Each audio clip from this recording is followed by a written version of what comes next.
예, 말씀드린 것처럼 잠시 뒤에 윤석열 전 대통령 부인 김건희 씨가 특검에 출석합니다. 수사기관에 공개 출석하는 것은 이번이 처음인데요. 네, 김건희 특검팀 사무실에 나가 있는 취재기자 연결해서 실시간 현장 상황 알아보겠습니다. 팽재용 기자 나와주십시오. 네, 김건희 특검 사무실에 나와 있습니다. 말씀하신 것처럼 오전 10시 김건희 씨가 이곳 특검 사무실에서 조사를 받습니다. 아직 특검이 통보한 시간보다 시간이 좀 남았기 때문에 김건희 씨는 아직 사저에서 출발하진 않은 상황으로 보이고 있고요. 이곳 이제 화면으로 보시고 있는 저 아크로비스타에서 출발을 해서 약 10km 정도 이동을 해서 이곳 김건희 특검 사무실에 도착을 하게 됩니다. 특검에 도착을 하면 공개 출석인 만큼 김건희 씨가 조사실로 이동하는 모습을 모두 생중계될 예정인데요. 오늘 어떤 부분을 눈여겨봐야 할지 사회부 법조팀 이채영 기자와 함께 이야기 나눠보도록 하겠습니다. 이 기자, 이제 곧 김건희 씨가 공개 소환을 합니다. 이 공개 소환, 김 씨는 전 영부인 자격으로서는 처음으로 공개 출석을 하는 건데 과거에 서울중앙지검에서 조사를 받았었잖아요. 이때는 비공개 출석을 했었죠. 네, 그렇습니다. 지난해 7월 검찰이 김건희 씨에 대한 대면 조사를 검찰청사가 아닌 대통령 경호처 건물에서 비공개 출장 조사를 해서 이 특혜 논란이 불거진 바 있습니다. 그런데 오늘은 이번엔 상황이 다릅니다. 현직 영부인 신분이란 특수성도 없고요. 때문에 어떤 특혜나 예외 없이 다른 피의자와 똑같이 출석하게 됩니다.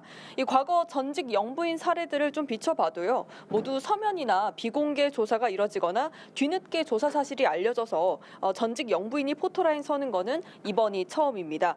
특검은 어제 김건희 씨 최측근 이종호 씨의 신병을 확보하고 또 관련자들을 연이어 불러서 막판 혐의 다지기에 주력해왔습니다. 또 검찰이 앞서 수차례 출석 요구를 했었지만 대선이나 이 특검 출범 등을 이유로 불출석했었는데 특검 수사에서야 비로소 출석에 응했습니다. 네, 그렇습니다. 이제 김 씨의 모습, 이제 이 화면을 보고 계시는 분들은 꼭 김 씨가 아크로비스타에서 출발을 해서 특검 사무실로 이동하는 모습을 보실 수가 있게 됩니다. 오전부터 현재 많은 취재진들이 몰려 있고 이곳 특검 사무실 주변에는 경찰의 경계가 매우 삼엄한 상황이다. 이것도 말씀을 드리겠습니다.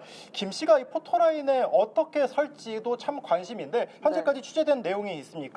네, 서초동 자택에서 경호처 차량을 타고 이곳 광화문 KT 빌딩까지 말씀드린 것처럼 약 10km입니다. 이렇게 이동해서 도착하게 되면 먼저 이곳 건물 지상 1층 입구 포토라인을 서게 됩니다.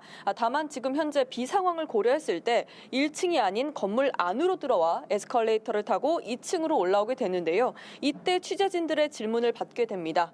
별도로 김건희 씨가 국민을 향해 입장이나 메시지를 낼지도 주목됩니다. 이후에 엘리베이터를 타고 12층 조사실로 향하게 됩니다. 일단 특검 조사에 대비해 어제 면담했던 김 씨 측 변호인에 따르면 지난 6월 달에 퇴원 당시에 휠체어를 탄 모습이 포착된 바 있기도 한데 김 씨는 휠체어를 타지 않고 오늘 걸어서 이동할 전망입니다.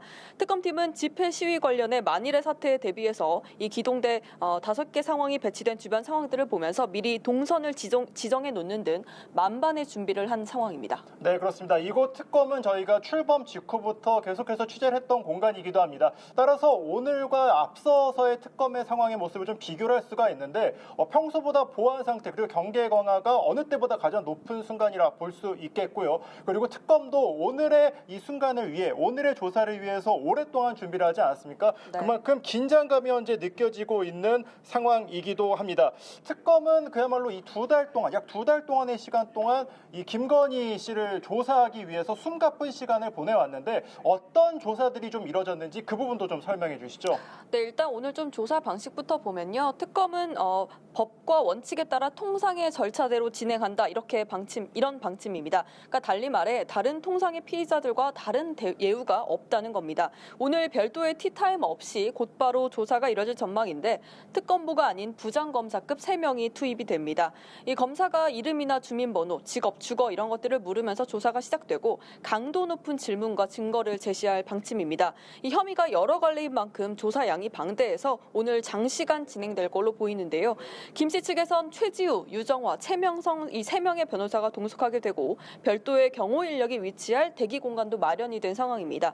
식사도 내부에서 해결이 될 가능성이 높고요. 몸 상태를 고려해서 중간중간 휴식 시간 보장을 요구할 수도 있고요. 또 밤 9시부터 적용되는 야간 조사 진행은 건강상 이유로 어려울 가능성이 높은데 이건 당사자가 동의를 해야 돼서 조사 상황을 좀 봐야 봐야 할 것 같습니다. 네, 그렇습니다. 이 조사가 시작이 된 뒤에 얼마나 진행될지 그리고 뭐 자정을 넘겨서까지 조사를 할지 이건 아직은 알 수가 없는 상황입니다.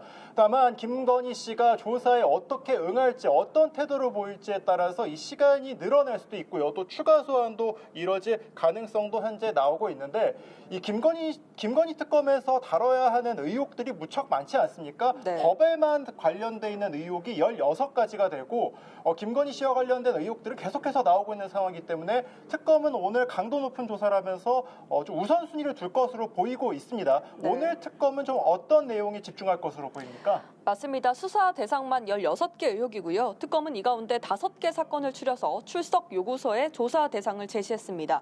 먼저 도이치 주가 조작 의혹, 공천 개입 의혹, 또 건진법사 청탁 의혹 이 3가지 의혹부터 순서대로 들여다볼 전망인데요. 모두 핵심 관계자 진술이나 증거를 상당 부분 확보한 상태라서 따져볼 게 많은 상황입니다. 또 이 밖에도 22년 나토 순방 당시 착용했던 미신고 목걸이 착용 부분, 또 윤 전 대통령 대선 후보 시절 도이치 관련 허위 발언 의혹까지 합해서 모두 5개 조사 쟁점을 둘 전망입니다. 김건희 씨 측은 현재 무리한 법리 구성이다라면서 모든 혐의를 반박하는 상황이고요. 일단 도이치 관련해서는 김 씨가 시세 조종 공모나 방조를 했는지가 관심인데 이 5년간에 걸친 논란 끝에 이 무혐의를 뒤집고 입증할 수 있을지가 관건이고요. 명 씨 관련 공천 개입 의혹 관련해서도 이 명 씨가 해준 무상 여론조사 대가가 김영선 의원의 공천이었는지 또 윤 전 대통령의 지위를 이용해서 김건희 씨가 공천에 영향력을 행사했는지가 관건입니다. 이번 수사의 또 다른 핵심 축이기도 하죠. 이 건진법사 관련 부정청탁 의혹 역시 김건희 측은 지금 선물 같은 것들을 받지 않았다라고 주장하고 있는 상황이기 때문에 이후 선물이 전달돼서 받았는지까지 단계가 끊겨 있는 상황입니다. 직접 증거가 없는 상황에서 특검이 기존 확보한 진술 등을 토대로 현안 해결 대가로 금품을 수수했는지 이걸 집중적으로 규명할 전망입니다. 네, 그렇습니다. 김건희 씨의 조사를 좀 앞서서 좀 비교를 해보자면 윤석열 전 대통령의 조사를 좀 생각을 해볼 수가 있을 것 같습니다. 윤석열 전 대통령 같은 경우에는 내란 특검의 조사를 받은 바가 있는데 이때는 진술 거부를 직접 하진 않았지만 조사에 대해서 문제를 삼기도 했었고 한동안 이 조사실에 들어가는 것을 거부하기도 하면서 내란 특검과는 좀 신경전을 벌인 바가 있습니다. 김건희 씨는 과연 어떤 전략으로 오늘 특검 조사에 맞설지가 좀 관심인데 김건희 씨가 진술 거부권을 행사할 가능성은 일단은 낮아 보이는 상황이에요. 네, 맞습니다. 김 씨 측 변호인에 따르면 진술 거부권을 행사하지 않겠다. 그러니까 관련된 의혹들에 대해서 직접 설명이 필요한 부분이 있다면 적극 피력할 계획이다. 이렇게 전해지고 있습니다. 그러니까 본인이 최대한 있는 그대로 진술하면서 적극적으로 혐의를 소명하겠다. 이렇게 보이는데요. 일단 오늘 하루만으로 조사가 끝나진 않을 것 같습니다. 추가 조사 가능성도 큰데 김 씨 측은 재소환 일정은 추후에 협의한다는 계획입니다. 여러 차례에 걸쳐서 혐의별로 조사를 진행해달라고 했었는데 이 특검 측은 법과 원칙에 따르겠다 이 원칙론을 강조한 상황입니다. 곧바로 특검이 구속영장을 청구할 거란 관측도 조심스럽게 나오고 있는데요. 이 핵심 관련자들을 좀 줄줄이 소환한 만큼 김건희 씨의 신병을 확보하고 남은 시간 동안 관련 의혹들을 속도감 있게 다룰 수도 있습니다. 네, 말씀드렸다시피 김건희 특검은 오늘의 소환 조사를 위해서 그동안 폭넓게 조사를 이어왔습니다. 오늘의 수사가 앞으로 어떻게 또 이어질지 아무래도 오늘 수사 어떻게 진행되는 이 방향에 따라서 앞으로의 특검 수사가 성과를 낼 수 있을지도 관심이 지금 쏠리고 있는 상황입니다. 이제 시간이 9시 30분이 됐습니다. 특검이 통보한 시간 이제 30분밖에 남지 않았기 때문에 지금 보시는 이 아크로비스타에서 잠시 뒤에 김건희 씨가 이 특검으로 이동을 할 것으로 보입니다. 앞서 말씀드렸다시피 아크로비스타에서 출발한 뒤 10km 정도를 이동해서 이곳 광화문 KT 건물에 있는 김건희 특검 사무실 조사실로 이동을 하게 됩니다. 포토라인에 서서 김건희 씨가 어떤 말을 할지가 관심인데 연합뉴스TV는 이 특검의 출석 과정과 앞으로의 조사 상황까지 계속 취재해서 실시간으로 전해드리도록 하겠습니다. 지금까지 김건희 특검 사무실에서 전해드렸습니다.